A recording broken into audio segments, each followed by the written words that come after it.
Hey, and welcome to Tough Talk. My name is Steve Badi, and our discussion today is focused on dating and relationship. And I have with me three young African men who are going to join me to discuss this all important topic. Stephen Tongan. Arsene Rubuka. And Angelo Dion. Okay, welcome, guys. Let's get into it, man.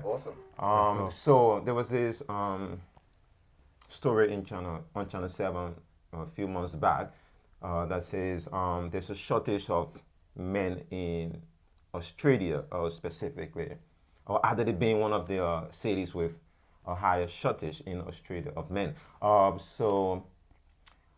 with our community specifically, African communities, do you think there's a shortage of men within the African community, and what do you think would be responsible for this? Let me start with Steve. Well, for starters, for me, I think I've never really noticed that there's been a shortage. Maybe because I'm a man and I surround myself with so many different guys most of the time. But I would say certainly the statistics speak for themselves. The fact that Adelaide naturally, I think, has a much high population of females. So irrespective, as men, we're always sort of outnumbered. But that being said, within the African community, I think there's quite a lot of young men certainly leaving the state. Opportunities certainly are much more limited here than interstate. I know a lot of my friends, I can name, a handful of them, that have really they finished their studies and they're looking for greener pastures. So they pack up and they go interstate. Really. That to me is one of the main key issues. I don't think that there is a shortage of measure or so. It's more so like we are lacking responsible men. Okay, fair enough. Like you read a lot of stories and you think about the people that you surround yourself with. I feel like we're just looking for people to look up to sometimes, and that's not really there.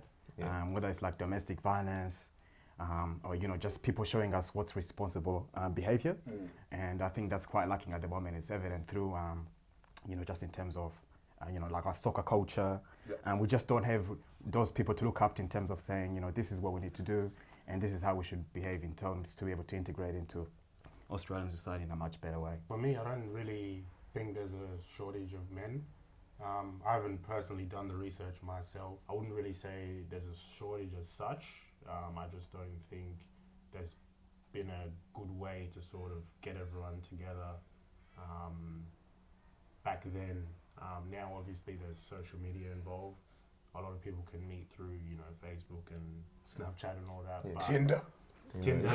Another option, man. But at the same time, it's not a really a good way of building solid friendships or relationships between people. So that's why probably moving forward, you don't see as much relationships as you would, let's say, in other communities. So I guess that's probably the starting point for many of these, things we see today. Yeah, and I think I have a different view on this, right? So how I see it is like on face value, there seems to be a shortage of men, especially in the African context, right? So take for example, how did we come to Australia?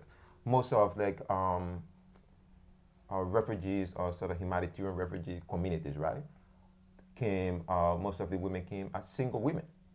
Single mothers, women are raised. So right, okay, so like the structure of our migration to Australia has higher proportion of numbers of women versus men. So that in itself, logically, who suggests there will be or there is shortage of men. To what extent, we don't know. The thing for us in Australia is like we just don't have the data and the research to show the extent and the magnitude of the problem. But I do sincerely believe there is a shortage of men. And I also agree with your point that there's a shortage of responsible men. But what is also interesting to me is like women are saying there's a shortage of men, and then guys are saying there's a shortage of good women. Yeah. Right? So Is it really a shortage, or is it more of like people have their own standards of what they're looking for? Preferences have. Because it's like Come in. you could go out there and meet a few people, but this one might not have a career going on. This one might not be as sporty or outdoorsy. So you tend to sort of keep yourself with the right person. You're in a small community like we are, for instance. You kind of know who's dated who. Yeah. And to some extent, once a person sort of dates somebody close to you, in a sense, they kind of become unavailable. If you know what I mean? True. So that perhaps limits the numbers of people yeah. you might be able to sort of date or, sure. or go out with. And I know for a fact, you know, it's an issue where, like, I know some of my age mates, for instance, they'll be looking for partners who don't necessarily have had other relationships or have had any children with other people. And we can say this, you know, openly. I think there's a big number of women who certainly have been in relationships and have kids with other men, for instance, right? Yes. And I mean, not that it's a bad thing at all, but it kind of limits our sort of choices as Yeah, well. true. And I think many men would agree that at the end of the day, they would much rather sort of start a relationship with somebody who doesn't have that baggage, I think that's fair to call. isn't it? No, and I would agree with you on that and sort of add to that as well. Like, I'm not going to marry or have a relationship with a girl who has slept with 3 or 4 guys that I know that I've been friends with. You know, it's like embarrassing to me. But I think we tend to be so difficult with this when it comes to African girls. With all the races, we tend to be like we are moderate and tend to be considerate. Like, we're and hard I on think that's a ourselves, for sure. hypocrisy to me if we are going, because like there are times where, in the case of interracial dating, right, there are African guys that I know that I even have a relationship with girls, the non-African girls that have slept with many African dudes. Right. Oh, But it tends guys, to guys have slept with guys. no, like girls that have slept with like many okay. African I was dudes, you know. but like they don't seem to have a problem with that. But if it was an African girl, that is not practical. Say, nah, she slept with most of my friends. I'm not going to keep her as a It's too close to partner home. or in a relationship. So that's my number one problem. Yeah, Steve, just on that as well, maybe a lot of African men, especially the young ones, maybe they get rejected because their own reputation out there amongst the girls is also not as great. Because maybe in the past they've, you know, dated a few people or have done certain things, and that sort of puts other girls off from sort of going down that road. Maybe if they gave it a chance, maybe it'd be different, but I think these days people don't want to take that risk because of what everybody else is going to say, or the judgment, or, you know, how their parents are going to feel about it, and so on. So I think it's probably 50-50 as well. Yeah, but do you think also is there something more of a stereotype, right? Because sometimes, like some girls, I'm telling you, man, believe a certain African guy maybe looks good, or like you are sort of a player. People assume that you're a player based on how you look. Sometimes not necessarily you are a player. So I think there's this sort of stereotype assumption going around, and maybe there's a history as well. I think sometimes some African girls tend to lack trust in some African dudes. So not necessarily that they have the reputation, but more like sort of a generalization of what an African dude is or supposed to be. According to that, all the time. Yeah. Working in clubs, you know, you can imagine everyone's got this sort of persona of, you know, you're out there, you socialize, you mingle with everyone every weekend. Doesn't mean I'm a player. Yeah, not true, man. We as Africans, we haven't interacted much before coming to Australia. So we tend to be pretty new to each other. Like, we don't know each other well. Like, say, these Australians and people like in the West travel around. So they know Americans, they know the culture, they have interacted with these people, right? But for us, that wasn't the case, man. Yeah, Australia I've only traveled around neighboring countries in West Africa. I didn't travel to East Africa, didn't travel to South and things like that. So we have come to Australia, and then we tend to be segregated or isolated into communities, right? And tend to look for relationship within those little communities. And the problem with that is like sometimes the male to female population is so disproportionate in a way. There could be a high percentage of number of women versus men. So then you are fishing for some cultural reasons, religious reasons, whatever, you know, parental, blah, blah, blah, reasons, right? So you are sort of fishing within like this small pool of women. And some people are stuck within that community. So like when I came to Australia, I realized that within the first year, and I said, shit, there's gonna be some problem finding like the girl you like, because like, there's a small pool of women, And like we said before, right? Some of these girls have had sex with guys, Yeah. 4 or 5 guys, But I think, Steve, to add to your point, it's more so that's why you have to be open when you live in a country like this. Where I think 50% of the population, either their parents were born outside of Australia, and so that's getting much bigger as well as we go on. Yeah. And so we have to open ourselves up more in terms of dating and relationships like that, and it's only going to become normalized, I think, in the future. Yeah. I think, just on that as well, Steve, because people are sort of set within their own small community, they might already see the girls in that community as like somebody like their sister, because they've known them for so long, they're not even willing to give them a chance, you know what I mean? Yeah. They get too used to them, Yes. so they sort of seek outside of that. Yeah. And obviously being in Australia, there's too many other cultures around, Yeah. so it's easy to sort of get swept up in whatever, so 100%. it's just That's really what happened to a lot of us who came early on. When the community was a lot smaller. Yeah. Obviously, the people you were interacting with were, I guess, kind of like family, friends, or almost like relatives. I don't want to use the term relatives because you're not related, but it you kind of felt a case of similar faces, too close to home. Yeah. too familiar, And that that does limit a lot of things. And to be honest, sometimes I think to myself, many of us maybe even lost the opportunities. Yeah. Because there's some great women amongst that sort of pool.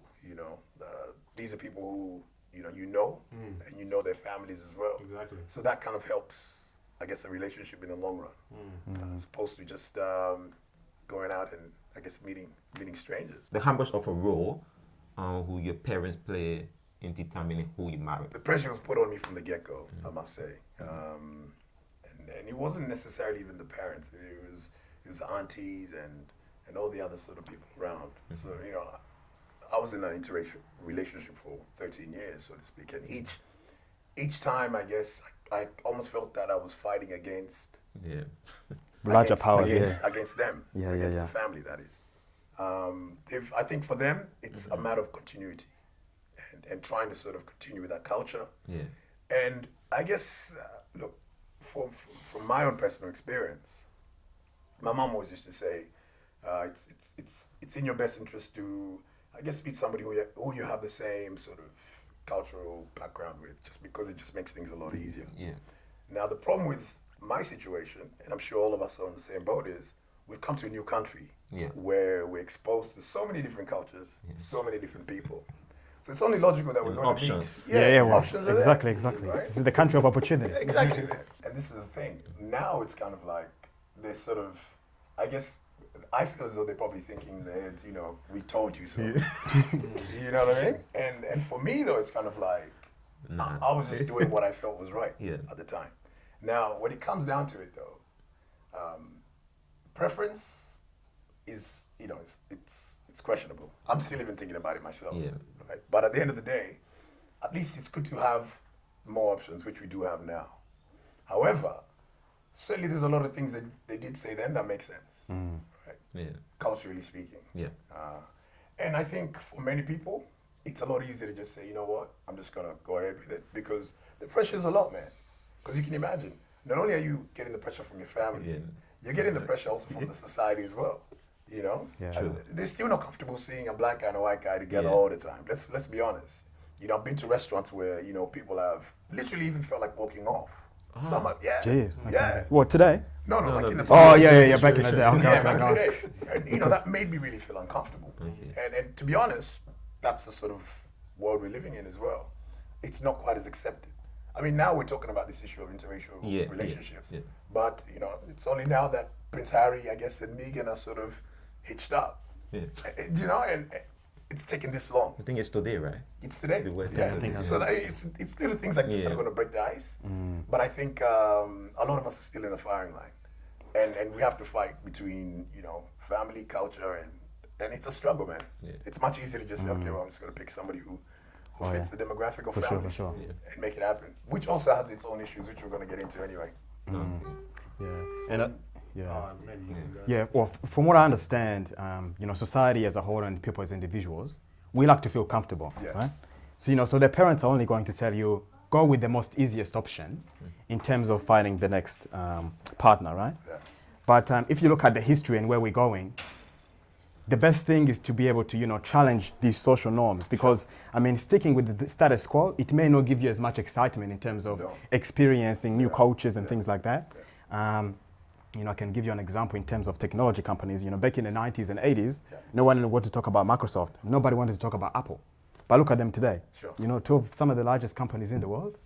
And I think, to add to that, cryptocurrencies, that's the future, guys. Embrace it. I'm telling you this now. We will evaluate in 20, 30 years. Do you think you'll be able to pay Dari with cryptocurrency? Hey, Who knows, right? Who knows, Steve? That's the future. But to get back to cows. That's what they'll say. But to get back to my point, I think it's good that people are now accepting of experiencing outside of your own culture in terms of getting married to someone that traditionally it has been very difficult. I mean, there have been laws preventing interracial marriages, but I think we're now heading to a direction whereby in 100 years, I can feel like this will be the norm, to be honest. Yeah. For me, I see it as the pressure from parents is always going to come, not only within this topic, but in all parts of life.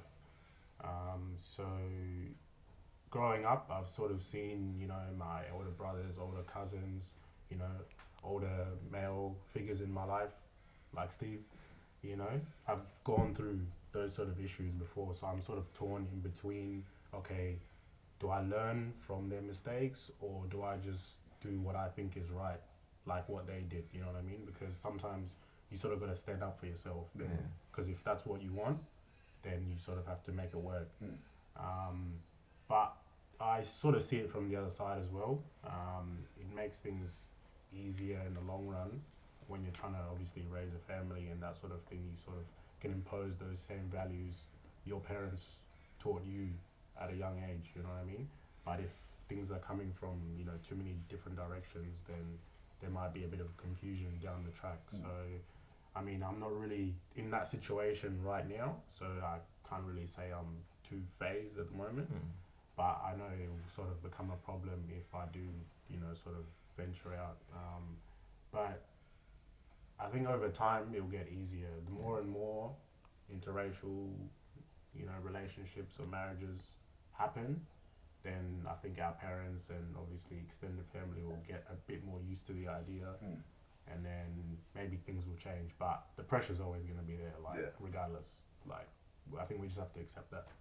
If we were to narrow this down and say, for instance, do you think your parents would be much more accommodating, or your family in general would be much more accommodating for you to marry within people within the African community? So not necessarily interracially as such, but more so, let's say, an East African guy marrying a girl from West Africa, or I think that's where they'll draw the line.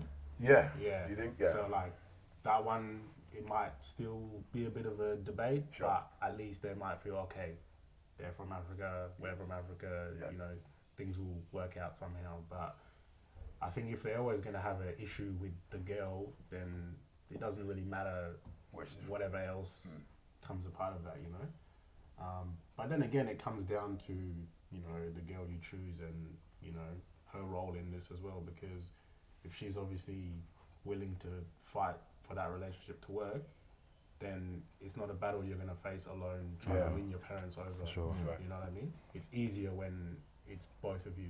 Yeah. But if you're just stuck in the middle, which was what I've seen, it's like, okay, you're trying to make this side happy and you're trying to make this side happy, and then you're just going to burn yourself out trying, and then things are just going to sort of head downwards. But just different situations just lead to different outcomes. So if you want it, then you can sort of make it work.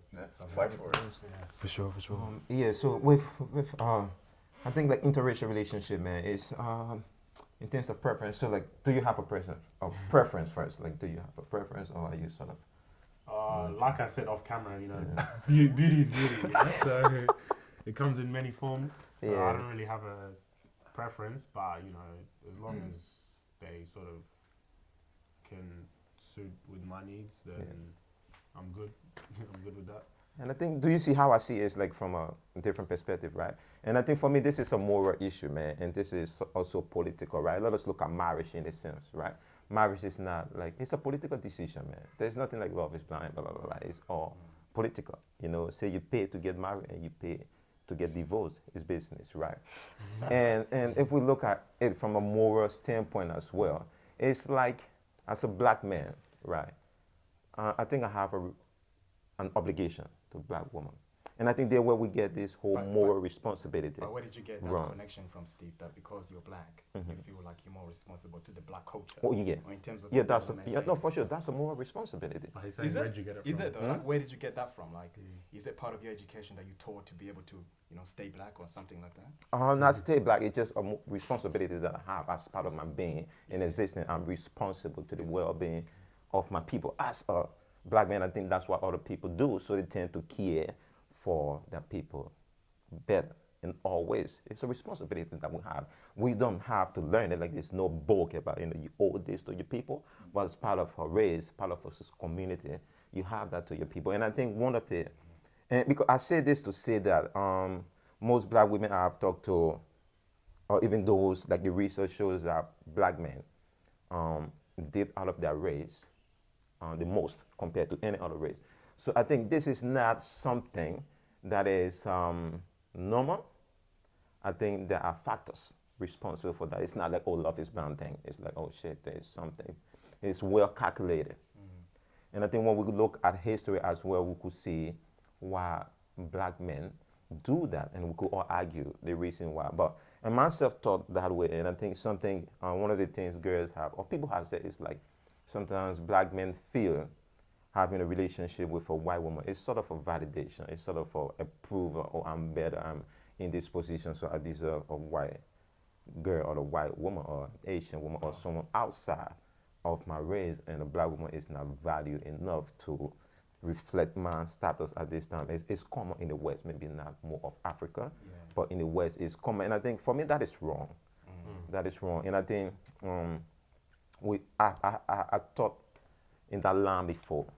But once you get to understand life and start to think much better and see yourself as sort of an important element in your own sources, then you see that now you don't need to have a wife from another race as a validation, you know, as an approval. And so that is wrong. Morally, it's wrong to ever think that. But like on the fact that we are married, I believe, and we go argue that the fact that we have this high rate of interracial relationship puts pressure on the chances of black women, or diminishes the chances of black women having more, takes away from black women in a way. And because like in other races, like they really don't do that. You know, see Asians, for example. Asians men, at least when it comes to dating outside of that race. And family, and if we were to look at some of the issues we face, like in Australia, right? We have issues of youth violence, all these things. Like if we were to have more black parents for these young guys, there wouldn't be some of these young guys just all on the street. It would have been a better way to deal with that problem before it even becomes a problem. So I think from a moral point of view, do I see it as a problem? I'm not going to judge anyone who has an interracial relationship, but from a moral point of view, I think I have an obligation to my community, to women, and it doesn't mean I don't date interracially. There's a difference between dating, relationship, and marriage. Yeah, I've seen you. Yeah, so I'm not gonna say I haven't dated a white girl, but I think now I think for It's clear, you know? yeah, so I think that's my point, man, when it comes to interracial relationship. I think we are taking it too far, and sometimes we tend to disrespect black women in the process. And like there are many guys who are going to tell you they don't date black women because of this. You know, and it's like, okay, cool. You don't have to say all these things to give reason why you don't date black women. When you are black, right? You don't have to just go and date interracially. You don't have to like degrade black women in the process. And yeah, so I tend to have a bit of problem with how we do it, man. How we do it seems to be wrong. And so having a preference is not a bad thing, but it's why you're going towards why, that way. having a preference is not a bad thing. I think it's sort of the motivating factors. Yeah, It is so there where the problem is. And then when we try to present it as though our preference is neutral, it's like based on a neutral something. It's not. It's well calculated. But it's hard to be able to judge that, Steve. Oh, the history is there, bro. The history is there. The history is there that Yeah. guys that do not date black women, it's because of showing their moral superiority in terms of being the way they live, or No, it's kind of like a trophy. Like I'm dating a white person as a trophy for something that I've done. Yeah. So let us go into the history, man. Say, and so we wouldn't necessarily blame of black men for the increase in the number of single black women, right? Because while I say this, if we think in the bigger picture, there's a pattern here of black people that is so inappropriate and bad. Say how we perceive white people is the very problem. So it's not necessarily that black guys don't, it could be a bit of the problem, but it's not like the actual problem. The actual problem is how we perceive white people. And what I mean is like, when we think of jobs, we think of survival, even in Africa, it's largely on our relationship with white people. We go to them for jobs, we do this, we want to be like white people, we use white people name, we speak white people language. Like, so our affiliation with white people puts them in a position where we tend to glorify them. Okay, this is a cross, both male and female. You see some African girls called this, like I've seen African girl, or Bridget, like this is so white, But we have these names. Sometimes we have like, our full names are all white names. We speak, across Africa, we speak white people languages as our major language. The girls you weave or do things, bleach that skin want to look like white people to some extent. So then, once we behave in such a way, we glorify white people and want to be like white people. So then, what we now do is like, another black person is not of interest to me because we are glorified white people. We all want to be like white people. So we are put white people on a pedestal that we all gravitate towards white people. In the process, tend to conflict with each other, have issues with each other. So more like our perception of. How would you expect the point then that I've been told I'm not black enough, right? So is this concept of someone, I've been told, hey man, the way you act, it's not black, it's not black enough. So then if within the black community, we still have issues. It's like there are shades to which people are judged or put into little corners. So just to add to that, I don't think I have an obligation to the black culture as a whole to say that I'm going to live in my life in terms of being able to serve just one particular purpose. It's going to be like, as an individual, I'm going to make choices that suit me in the best interest. Do you know what I mean? And so it's very difficult to be able to morally impose this, imposition on your life to say, I have to serve the black culture because I'm black. Because, you see where we live, and the people that were thinking like, oh, I'm black, I gotta maintain this type of thing. I mean, you're gonna lose up in the end round, Steve. Yeah? I think this issue. I would disagree in a way. I think we're complicating things too much. The thing is, it's curiosity, right? You tend to be curious about things you're not familiar with, right? So in the sense of a black guy who's come to this country, you want to know what it feels like to be with a white person, especially with your point. After them being glorified back home, you come here. True, man. There's options everywhere. So you're like, let me sample this. And as a guy, right, curiosity often gets the better of you. Definitely, man. And you want to sort of sample. You want to try what it's like. You want to go to Chinatown. You want to go to Europe. You want to go to different places. That's where I've been in that situation where I'm curious enough to actually even take that next step. Now, obviously, as to your preference, everyone has their own sort of preference. But at the end of the day, I think as men, that's the situation. Curiosity often gets the better of us. And it goes both ways. White people are also intrigued about black guys. For all obvious reasons. They've heard about all the Mandingo. The Mandingo, you know what I mean? They've heard about the gift. So I mean, for them, they're like, I wonder what it's like to be with a black guy. So guess what? You become somebody who's about to get kidnapped. In many cases. But I don't mean it. Yeah. But you become hot property. So they think, what would he be like? The curiosity aspect is part of human nature, and I think we all have to accept that. And it's okay to experiment. It's all right. And we have all done it, man. We have all done it. Right? But it's more like I think it's for the experience, and that's cool. But sort of maybe. I think, like we said before, sometimes you might date into a relationship just for reputation. because it's like if you have some friends or close relatives that have interracial relationships, you might feel like you have to sort of fit into that mold as well and try and get yourself somebody outside so that you could sort of be seen in the same way. But for me personally, I wouldn't really get influenced or discouraged to date an African girl just because none of my friends are. You know what I mean? You just see a girl you like, you just go for it. You shouldn't really have to think about all these other structures that sort of put you in a box, so to speak. So it comes down to choice at the end of the day, I think.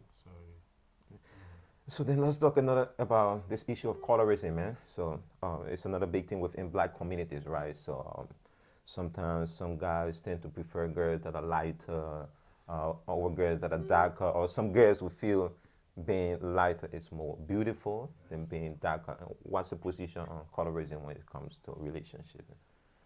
Well, I mean, look, I have an issue with this bleaching thing. Let's be honest. Not only is it unattractive, I think it speaks volumes as to the person themselves. Just to me, anyway. And I could be wrong. Some might just be doing it for the cosmetic aspect of it. But in essence, I think, I prefer women who are comfortable in their own skin. And that's the number one indication of, I guess, the kind of person you are. Are you comfortable in your own skin? Irrespective of all the pressures that society gives you. I mean, I can go bleach myself, but I'm not going to. Simply because, I'm comfortable with the person that I am. And I'm happy to sort of, to wear it with pride. And I think it's an epidemic within our society, or I guess it's within the African community, that is actually doing damage, and it's bringing this issue of why some of us are not necessarily going for African women or African girls within our community. I guess that's my perception. But would you rather a lighter skinned girl, not necessarily she's bleaching, but just over a darker skinned girl? See, I wouldn't, man, because I mean, for me, do you know what I mean? I would rather, like I said, I want somebody who's comfortable in their own skin, right?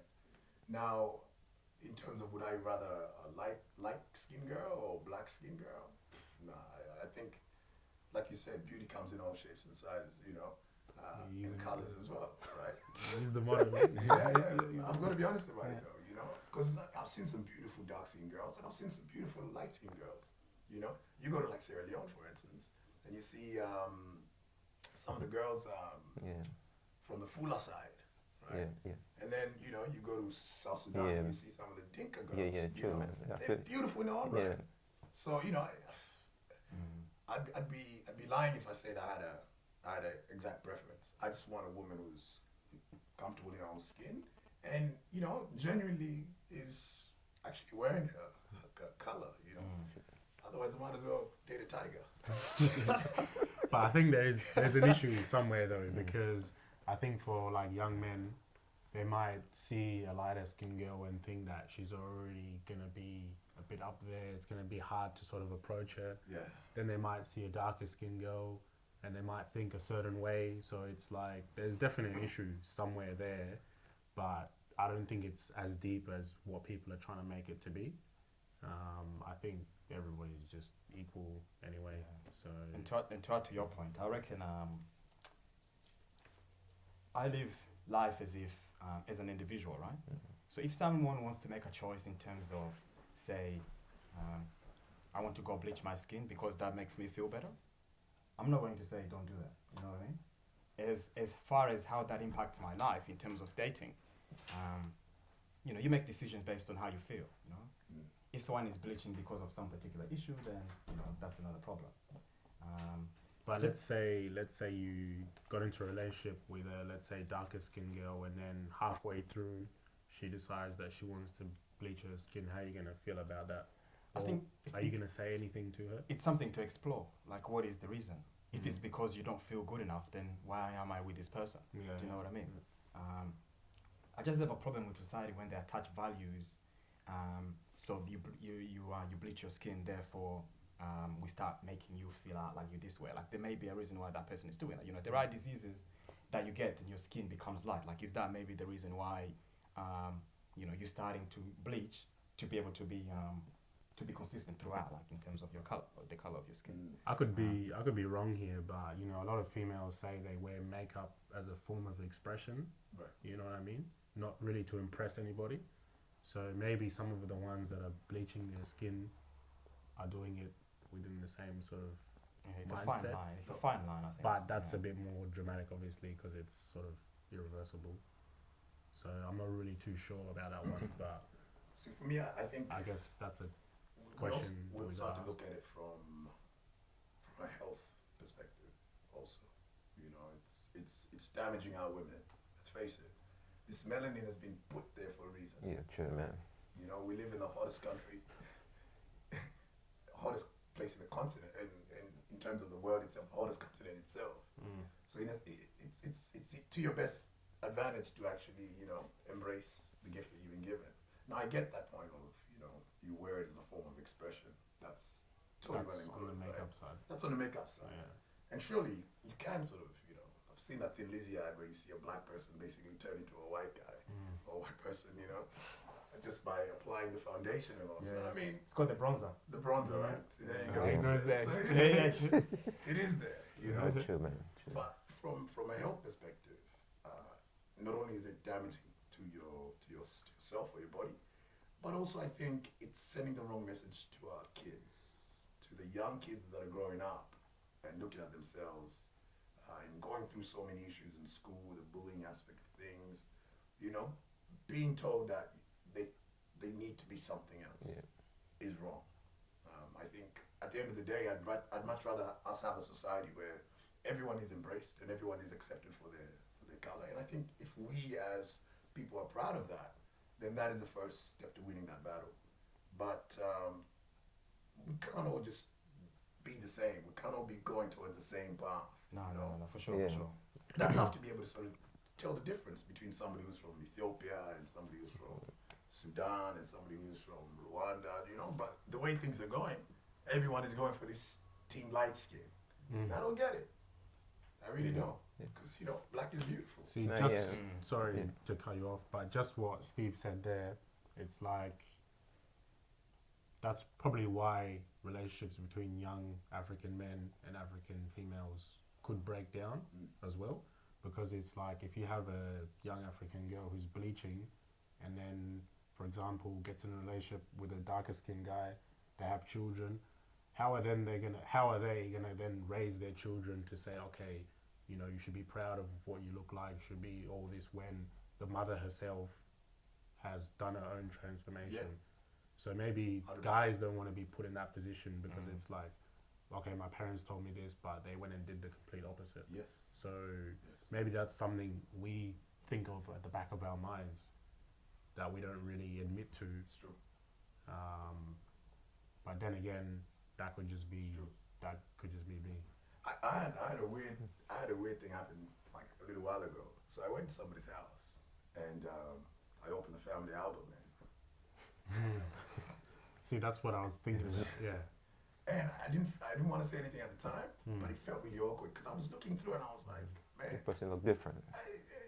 totally different, totally different, right? And I know we're looking at the funny side of things, but the moral of the story is it's conflicting. That's what I'm trying to say. Kids, Yeah. it's conflicting to kids, and it sends. I personally think it just sends the wrong image. Yeah. Yeah, not true, man. I agree with you guys. Man. It's like I'm not a fan of bleaching myself. Or like colorism, it's not a thing. And I think once it speaks more of the guys than the girls. If a guy prefers a light skinned girl over a lighter skinned girl over a darker skinned girl, I think it says more about him, his own confidence, his own belief in himself. So once you tend to find yourself and believe in yourself, and accept yourself for what you are, I think color doesn't matter, especially with black women, because we come in, or black people per se, we come in different shades, and it shouldn't. Because this is how I've seen color, especially now. It's like color doesn't determine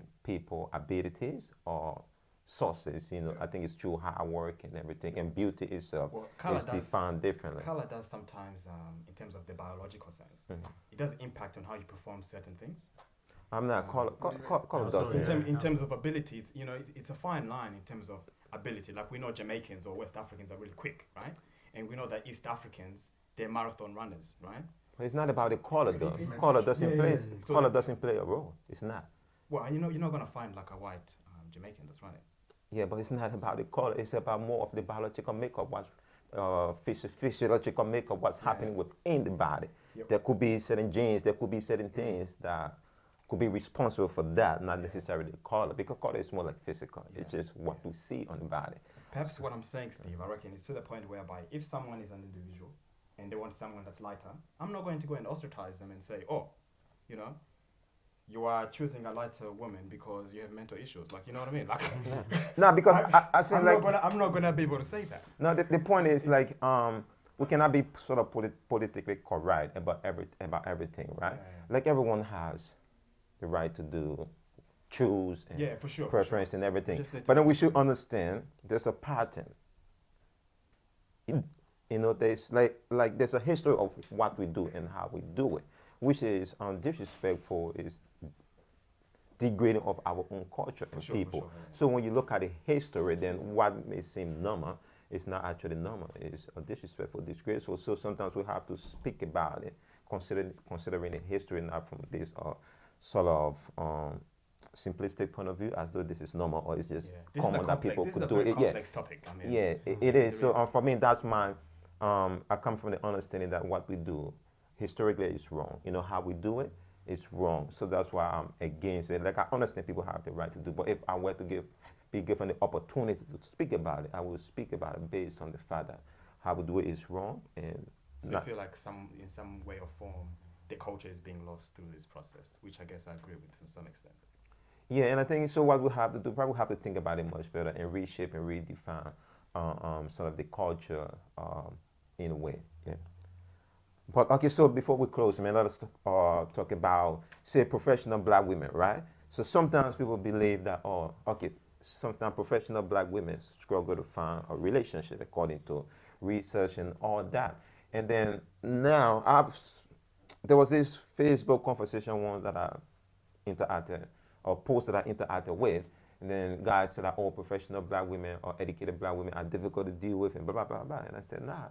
For me, it's the opposite. Like I'm not put off by an educated black woman or a professional black woman. It doesn't intimidate me at all. But it seems to be a problem for some black guys. What's your opinion on that? Well, I think just to perhaps answer your question in a sense, maybe they have an issue because they're intimidated. Let's face it. A lot of guys don't like to be intimidated by their partners, and I think it's vice versa as well. But I personally think any relationship is only going to become stronger if it has two individuals who are at par with each other. So yes, I'd like an educated black woman. Why? Because not only am I attracted to that, but it's going to help me in the long run. Yeah. I'm going to have, I guess, a much easier time, being able to sort of settle down and perhaps with our professional careers, we can buy a house, we can actually build a future together. Just to put it in context, I personally think, if you're looking at the dynamics of what can happen if you have two professionals on the same par, look at the relation between Barack Obama and Michelle. These are two individuals, both lawyers, both Harvard grads, who have shown the world that, it's a good template to have a relationship that's built on that professionalism that can build a family. But certainly intimidated, I think some guys are, let's face it. For me, it's a bit of a head scratcher because I can't really see why a young African man wouldn't want an intelligent, independent girl, it's hard to believe. But at the same time, as you guys were saying, it's probably an intimidation factor there. They probably think that they have to be the ones that are sort of leading the household in that sort of sense. But to me, that really doesn't have to play a major role because it comes down to complementing each other, like what Stephen was trying to say, I think. Because I think in every relationship, there's strengths and weaknesses that sort of, that's how it makes it work. So I don't really see why it would be a major issue, but the more educated better. Yeah, the better, I guess. But I actually think there's a bit more pressure on the women as well, because I mean they have to act as professionals, but then they also have the domestic issues that they need to take care of as well.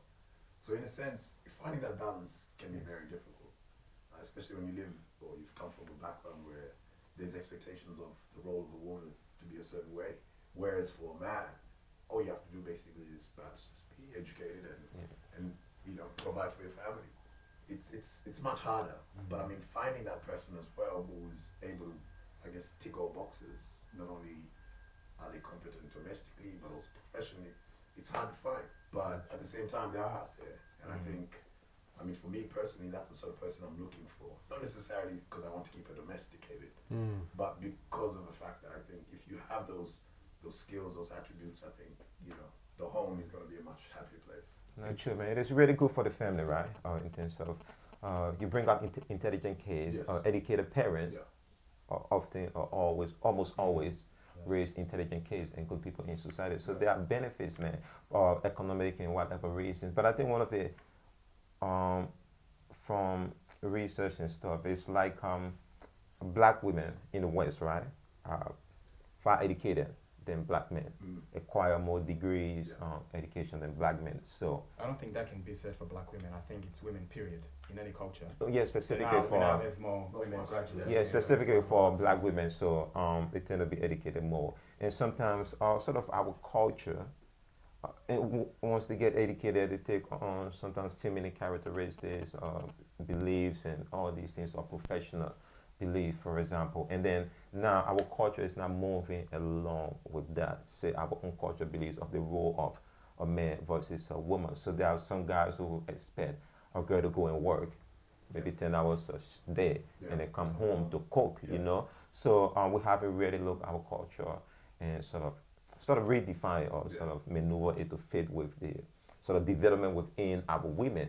And I think, sometimes we get, and because back home, guys take responsibility as well. So and I think culturally we have to fix few things there. But for me, I'm not intimidated by a woman. It doesn't matter how much education you have. It is about confidence. I think a problem I see with this is we tend to see things in color, you know. I know a lot of white women that have this issue as well in terms of being approached. And, you know, sometimes being able to see things in color, it kind of blurs you to what, you know, life really is about. Because all you see when you wake up is you black people, and it doesn't really make much sense, does it? Nah, I would sort of disagree in a way, because it's like we cannot be sort of neutral about everything. No. Like a race is real, racial experience is real, culture is real, differences. These things are all real. Yeah, it's just it doesn't matter. Like we are similar in some ways, but we are different in certain ways. Yeah, so it's very difficult once you're so ingrained in a topic to be able to step away from that and say, what is the larger society actually doing about this? Do you know what I mean? Or is this like like a societal issue rather than just a black professional woman? It's certainly society. I think society across the board is going through this issue of do you settle with somebody who's more career-minded or somebody who's more domesticated? I think any man would ask themselves that question at the end of the day. But I think financially, economically, you're driven towards somebody who, I guess, is able to sort of help you. Let's face it, things are getting much more expensive. The cost of living is getting higher, and our wages aren't moving anywhere, which means now both men and females have to be able to sort of contribute. Yeah, wage growth is at all-time lows. Yeah, and there are guys now who are happy to stay home and be the domesticated ones, which is, there's nothing wrong with that, by the way. But I think we as Africans, I mean, it's food for thought, because at the end of the day, we're talking about these issues, right? And majority of them come down to the fact that perhaps many of our men don't necessarily spend as much time with their kids, which is affecting them also becoming men as well. Because if you don't have that father figure constantly there, then your perception is always going to be a bit different.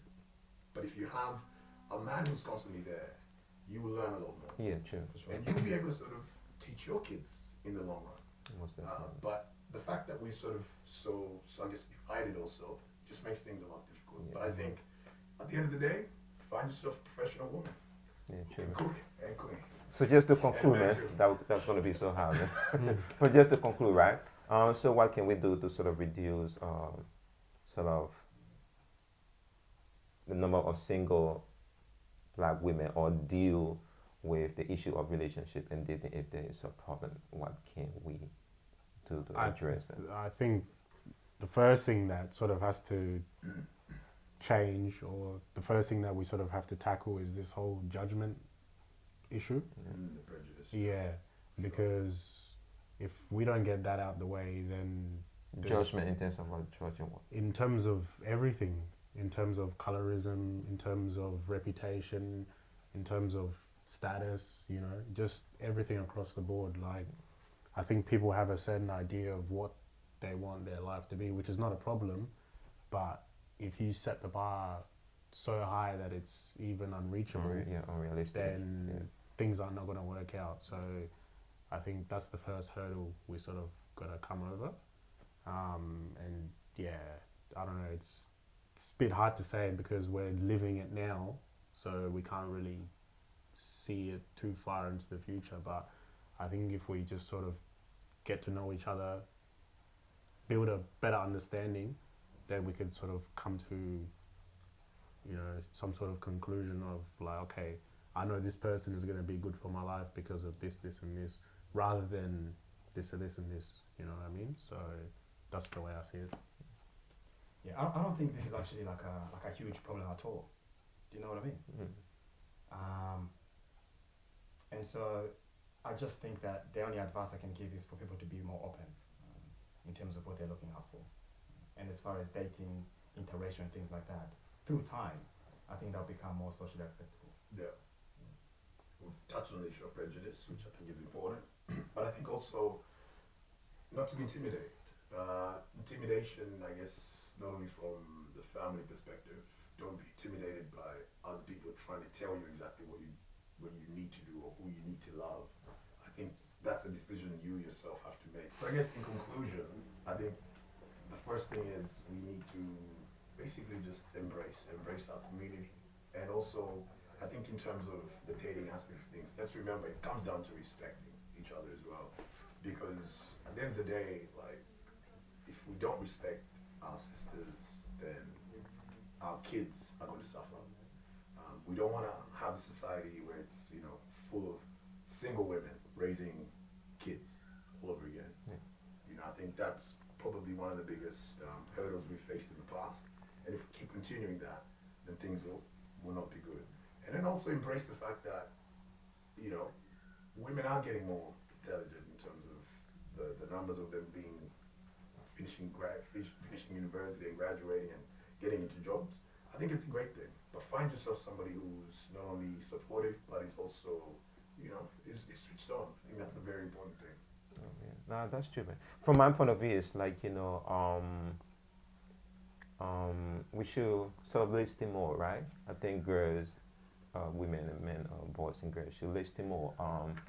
Listen to the viewpoints of the guys and that of the girls. You know, we all do have legitimate concerns, and I think once we listen to these things, then we tend to hear what the problems are and sort of work towards a solution together. This shouldn't be a sort of a guys versus African men versus African girls thing. And obviously for me, I do speak in the interest of Africans. I would like to see more black relationship, more African relationship, because I think it will address some of the issues we have in our communities, especially with youth crime and all these things, and improve our socio-economic standing will make us a better community overall. So I advocate for these sort of things. But then again, one of the biggest thing I see is like women have to take more responsibility, especially single mothers.